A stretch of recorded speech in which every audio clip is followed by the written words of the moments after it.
What if I told you that behind the collapse of hundreds of American hospitals wasn't just bad luck, or politics, or a broken system, but profit, specifically private equity?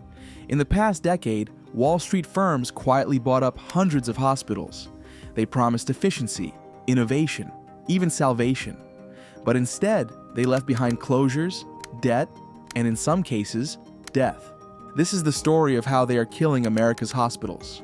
Private equity firms don't run hospitals because they care about health. They do it because healthcare is wildly profitable and almost impossible to walk away from. The tipping point came in 2006 when Bain Capital and KKR executed the largest healthcare leveraged buyout in U.S. history, a $33 billion takeover of HCA, the hospital giant. It was a signal. Hospitals weren't off limits. They were open season. In 2010, there were just over 350 private equity deals in healthcare. By 2020, that number had exploded to 937, a 167% increase. Over the last 15 years, private equity has spent more than $1 trillion buying into American healthcare, everything from ambulances to nursing homes, but increasingly, hospitals. From 2014 to 2021, hospital-related PE acquisitions hit new highs. By 2021, the U.S. saw over $151 billion in healthcare PE transactions in a single year, the most ever recorded. By 2025, private equity controlled at least 488 U.S. hospitals. That's around 1 in 12 private hospitals and over 1 in 5 for-profit hospitals. Firms like Apollo Global Management, Cerberus Capital, and Leonard Green & Partners now run massive chains like LifePoint Health, Prospect Medical, and Steward Health Care. Buying the hospital is just the beginning. The real strategy is what comes next. When a private equity firm acquires a hospital, it almost never uses its own money. Instead, it uses a tactic called a leveraged buyout, or LBO. Here's how it works.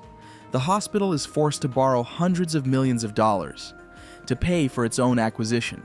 That debt doesn't sit on the investor's books. It sits on the hospital's. From day one, the hospital is weighed down by loan payments and millions in annual interest. Let me put it simply. It's like someone buys your house, but they put the mortgage in your name and then start charging you to live there. But that's just the first move. Next comes the real estate play. Private equity firms sell the hospital's buildings and land to real estate investors, often real estate investment trusts. Then the hospital rents its own buildings back. So now, the hospital doesn't just owe loan payments. It also pays massive rent for buildings it used to own. It's like you owned your house, but someone sold it out from under you, and now you're paying rent to sleep in your own bedroom. And the money doesn't go back into care. It goes into dividends, fees, and investor payouts. In some cases, hospitals are forced to borrow even more money just to pay dividends to their new owners. After the debt and rent, they start cutting. Staff gets laid off, nurses have to cover more patients, repairs get delayed, supplies run low. One study found hospitals cut staff spending by 12% after private equity takes over. Another found 27% more patient falls. In nursing homes, nurse hours dropped 3% and deaths went up 11%. Why? To boost margins, to stay profitable, to cover the rent and pay off the debt. Let's look at a real case. Steward Health Care. In 2010, a private equity firm called Cerberus Capital bought a group of struggling Catholic hospitals in Massachusetts. They called the new system Steward. Right away, they started expanding, buying more hospitals across the country. But they didn't use their own money. They used debt. Steward borrowed heavily to grow. Then in 2016, they made a big move. They sold off 37 of their hospital buildings to a real estate company called Medical Properties Trust. That deal brought in $1.2 billion in cash. But they didn't keep the buildings. They leased them back, which meant paying over $350 million a year just to keep operating in their own hospitals. So now, Steward had two huge financial burdens every month: massive debt payments and rent for the buildings they used to own. To manage the pressure, they started cutting costs inside the hospitals. Departments closed, staff were laid off, equipment upgrades and repairs were delayed. Meanwhile, the money was still flowing to the top. After the sale, $790 million was paid out in dividends. $719 million went to Cerberus, $71 million to Steward's CEO and his executive team. Over time, the total extracted by insiders reached about $1.3 billion. While that was happening, the hospitals were under growing financial strain. Steward's revenue couldn't keep up with the rent, the loans, and day-to-day costs.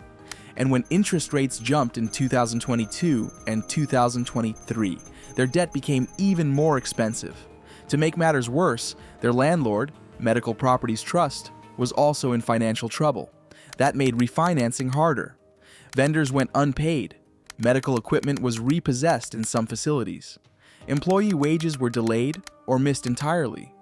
By 2024, Steward had $9.2 billion in liabilities, including $6.6 billion in rent, $290 million in unpaid wages and benefits, nearly $1 billion in unpaid bills to vendors and suppliers. In May 2024, the whole thing collapsed. Steward filed for bankruptcy. It followed the same pattern we've seen again and again. Buy it with debt, sell the assets, cut costs, extract cash, then leave the mess behind. What happened to Steward isn't rare. It's a snapshot of what's happening to hospitals all over the country. Since 2010, more hospitals have closed than opened in the US every single year.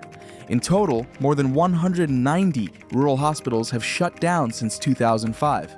In the last 6 years alone, the US lost over 50 rural hospitals, and just 11 opened. That's not just bad luck or policy. That's a pattern. And private equity is now deeply embedded in it. By 2025, private equity firms owned or controlled at least 488 US hospitals. That's about 1 in every 12 private hospitals, and over 20% of for-profit hospitals nationwide. Many of these facilities are in vulnerable areas. Small towns, low-income communities, aging cities. The kind of places where one hospital isn't just a business, it's the lifeline. But once the PE model moves in, the debt, the rent, the cuts, those hospitals become fragile. One national report found that 30% of all rural hospitals are now at risk of shutting down. And several of the most recent closures, including Noble Health's in Missouri, were private equity backed. This isn't a single company failure.